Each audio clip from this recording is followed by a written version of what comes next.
May alam ba kayo sa anak ko? Alam mo ba kung nasaan siya? Pagkatapos mo abandonahin yung anak mo, sa tingin mo, gugustuhin ko na malaman mo kung nasan siya? Wala ka na karapatan doon sa bata. Pagkatapos mo siyang iwan. Pero anak ko pa rin siya. Siguro nga. Siguro nga ikaw ang ina. Nagluwal sa kanya. Pero natapos na yun pagkatapos mo iwan yung bata. Sir, hindi ko tinatanggi ang ginawa ko. Alam kong mali. Pero alam mo yung pinagdadaanan ko noon, magulo yung isip ko. Sa lahat ng tao, ikaw lang ang nakakaalam ko anong pinagdaanan ko, kaya hindi ko matanggap ang bata dahil sa nangyari sa akin. Sir, please. Sir, nagmamakaawa ako. Sabihin mo kung nasaan ang anak ko. Sir, pinagsisisihan ko lahat ng ginawa ko. Pero ngayon kaya ko na siyang buhayin.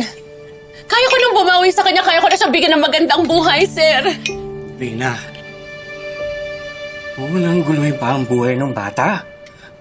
Bakit? Maayos na ba ang kalagayan niya?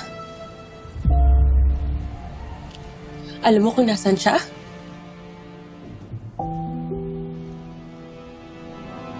Ayan, kahit dyan na lang. Yun na, ipasok ko. Dito na lang ako Oo, malapit Atid ka na namin. Hindi, Oo okay nga. na. Maglalakad na lang ako. Teka, sigurado ka ba? Tapos na dito. Sure ka? Oo.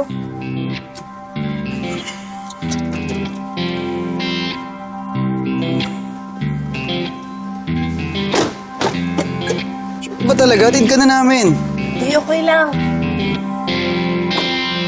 Salamat sa inyo sa pagsama kay Kuya Pusaya. Ano ka ba? Wala yun.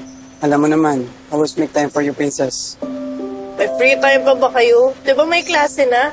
Orientation week pa lang naman. Wala pang masyadong ganap sa school. Sayang, di ako nakapag-enroll. Baka pwede ka pa kasing humabol sa rate enrollment.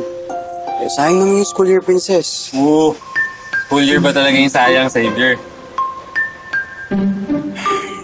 Sige, kakausapin ko si tatay. Kapag pwede pa, hahabol ako. Balitaan ka agad. Sige na, mauna na kayo.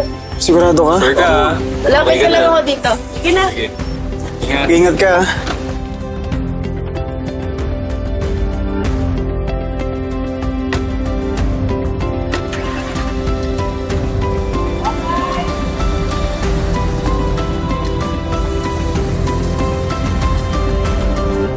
Parang awa niyo na. Sabihin niyo sa akin, nasaan ang anak ko? Hindi ko alam kung nasan siya.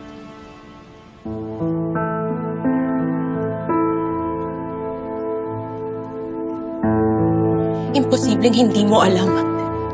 Iniwan ko siya sa social welfare. Dahil alam ko wala akong karapatang kukupin yun. Ginawa ko lang naman yung tama sa isang bagay na hindi mo ginawa para sa anak mo. Eh, di na ako pwede lang. Hayaan mo na lang yung bata kung nasan man siya. Kung maayos na yung buhay niya, huwag mo nang guluhin pa. Yun na lang ang magagawa mo para sa kanya eh. Anak ko pa rin ang pinag-uusapan natin. Sobrang affected ka naman at galit na galit ka sa akin dahil sa nangyari. Pero kung gusto kong mahanap ang anak ko, kung gusto ko siyang makita at makasama, sa akin na yun. Dahil ako pa rin ang ina niya. Sabi ko na lahat ang gusto mong malaman.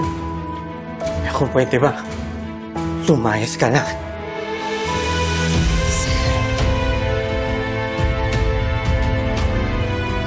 Ay, naalis na ako. Salamat na lang.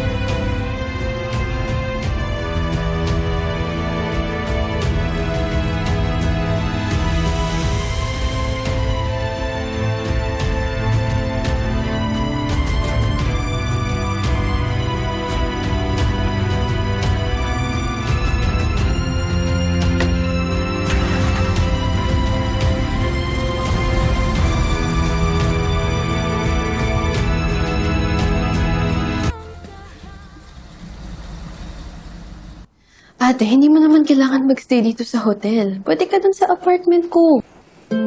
Mas okay na nandito ako. Tsaka ayaw rin kitang disturbuhin. Mas gusto ko na ako lang muna mag-isa. Para makapag-isip-isip ako kung ano pa yung pwedeng gawin. Parang doble-doble naman ata yung binagsak sa'yo. Una, yung gulo ni Libby. Ngayon, yung ginawa ng asawa mo. Kahit pa paano nababawasan na yung iisipin ko. Ayos na kami ng anak ko. Hirapan lang akong tanggapin yung kasunduan ng tatay ni Princess. Kailangan namin iwasan yung isa't isa. Ate, wag mo na muna kasi intindihin yung tungkol kay Princess. May marital problem ka ngayon, oh. Kung makaka-away sa'yo. All my life, I trusted Raymond. Never expected na gagawin nito. Nalulukohin ako. Pero nagawa niya. Ate, alam mo, feeling ko talaga si Divina lang may gawa nun eh. I'm sure, nung nakulong ka, devastated si Kuya. Tapos ito naman si Divina, tinake advantage yung vulnerability ni Kuya. Eh, alam mo naman yung babaeng yun, di ba? Masyadong obsessed dun sa asawa mo. Kahit ilang beses ka pang akitin, at kahit ano pang klaseng paangakit ni Divina kay Raymond, kung talagang mahal niya ako, hindi niya yung gagawin sa akin. Ang masakit pa, ako pa yung pinagbibintangan na may something kami ni Adrian. Siya naman pala itong may ginagawa behind my back. Siya yung manluloko. Eh, anong gusto mong gawin? Hindi naman pwede habang buhay ay iralin mo yung galit mo sa kanya. Ate, may anak kayo sa gitna ng sitwasyon. Pagod na kasi akong lumaban eh. Aside from Divina, andyan pa yung mama niya na harap-harapan na gusto kaming maghiwalay.